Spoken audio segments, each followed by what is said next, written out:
Welcome to drama king review. آج کے اس دھماکے دار ایپیسوڈ میں ایک باپ کی محبت، ایک باپ کا خوف اور ایک باپ کا قتل سب کچھ بدل کر رکھ دیتا ہے۔ سازشوں اور دھوکے کا ایسا طوفان لاتا ہے جس نے کہانی کی سمت ہی بدل دی ہے۔ ایپیسوڈ کے آغاز میں سفیان خوشی خوشی سلطان کو خبر دیتا ہے کہ شاذل بارات چھوڑ کر جا چکا ہے، اور سلطان اس بات پر بہت خوش دکھائی دیتا ہے کیونکہ اس کے مطابق اب شاذل خود زویا کی طرف لوٹے گا۔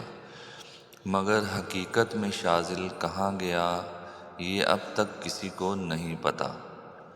ادھر دوسری طرف شادی کا گھر تیار ہے، مولوی صاحب راستے میں ہیں، مہمان بیٹھ چکے ہیں، لیکن فریدہ کے دل میں طوفان برپا ہے۔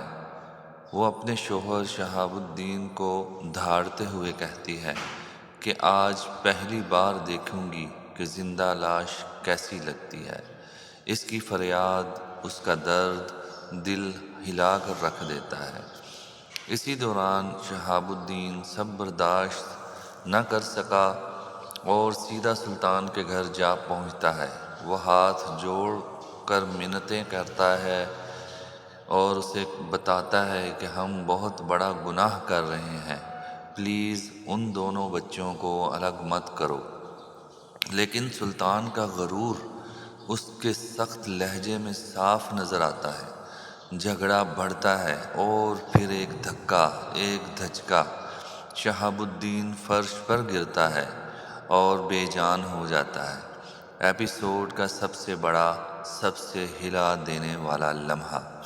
سلطان گھبرا جاتا ہے اور سفیان کے ساتھ مل کر سب کچھ چھپانے کی کوشش کرتا ہے۔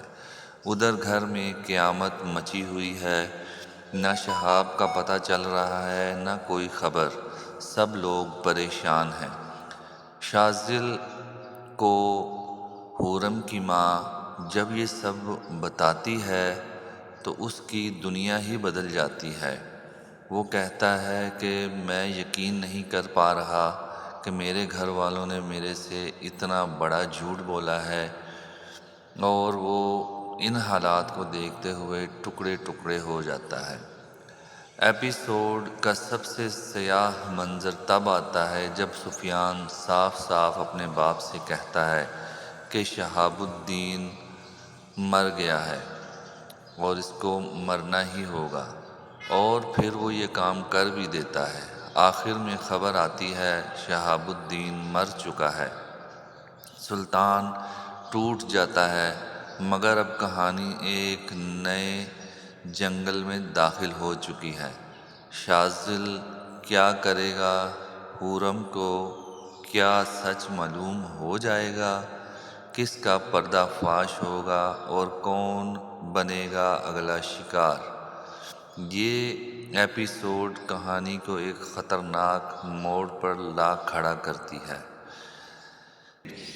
اگر آپ کو یہ ریویو پسند آیا ہو تو لائک، شیئر اور سبسکرائب کرنا ہرگز نہ بھولیں۔ میں ہوں آپ کا ہوسٹ ڈراما کنگ ریویو۔ ملتے ہیں اگلے ایپیسوڈ میں جہاں ہر سین کہے گا ڈرامہ تو ابھی باقی ہے۔